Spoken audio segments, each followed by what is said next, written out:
Animal activist group PETA, famed for its controversial ad campaigns, has released a poster comparing the dangers of smoking to eating sausages.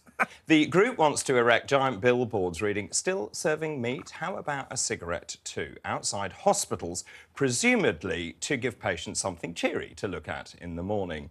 A caption at the bottom of the ad reads, "Eating processed meat increases cancer risk," and urges the NHS to go vegan, but the group has failed to find anyone who actually is willing to publish their controversial message. And of course, it's not the first time they have raised eyebrows with the campaign. PETA frequently uses posters featuring a naked woman, the latest of whom was labelled up with animal parts. I find this extraordinary, how you can compare red meat with cigarettes. Cigarettes, 7,000 chemicals in them, most of them carcinogenic of one description or the other. And I'm not talking about processed meat here, but meat full of vitamins, B vitamins, B12, iron, folate, also protein. And I know you're trying to bamboozle us with all your doctor stuff. No, what I mean is, We're not it's impressed. got good stuff in it.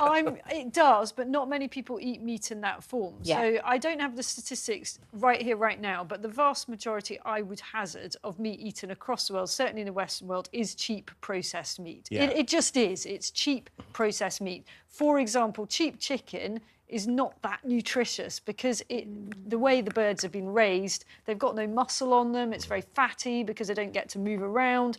So I really like PETA. I think they do some incredible provocative advertising that actually gets the conversation going. They're right that cheap meat is bad for people, it is horrendous for animals, and it's awful for the planet. And I'm just on their side on this one. I think the point here is actually about hospital food, about That's where I was gonna the go. nutrition that is available for patients in hospital. Yeah, Hospital food is, like the railways, crap. And that's a time when people really need nutritious food. So actually, I think they're right about saying you shouldn't be serving processed foods like sausages and bacon and things like that in hospital. And actually, hospital food needs to be the best food that you can where get. it all went wrong so was that's a lot of kitchens in hospitals closed down. So they import all the food and it's kept and it's stored and it needs to be full of preservative to get it out onto the wards. Food they serve on planes. Yes, it is, and they go around with those hot trolleys, and actually there's almost no nutritional value in that. Right. And obviously, if you've got sick patients, what do they need? Good nutrition. Exactly. And they're not getting it. Also, doctors, nurses need good nutrition. The trouble with this advert, though, is it is actually irresponsible because cigarettes are a lot worse for you than even processed meat. But it's been a while.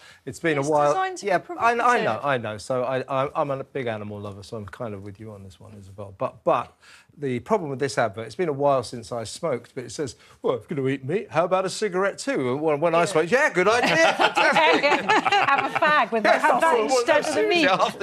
After a steak, a cigarette, but fantastic. It's interesting because if you think back to the really famous adverts that they used to run, which were all about banning fur, they succeeded. They did. You know, and remember all the stuff they used to do on the catwalk models with the blood stain, throwing paint. And a lot of people were angry at the tactics that they used. But they're imaginative about this stuff. I mean, they have a campaign also about the bearskin hats. And those are made of real bearskin. I mean, I think that's awful. You can easily substitute that for something that you can't even tell the difference. Spend hundreds of thousands of years, hundreds of thousands of pounds the Ministry of Defence spends on those bearskins. And the campaigners, PETA and other campaigners, have pointed out to the Ministry of Defence until they blew in the face, you can have perfectly good artificial ones that look just as well, wouldn't get so why are we But there's a big difference between fur. They won't do it. But isn't there a big difference between fur and what you eat? We have to eat to survive, and I think actually having meat as part of a diet is really important. We are actually carnivores. That's why we have quality, but it's about the quality, and in a hospital it is. But also, if you think about what they are trying to achieve, they are trying to make people go vegan, and it's interesting that their tactics, when we've spent so much time talking about Just Stop Oil here,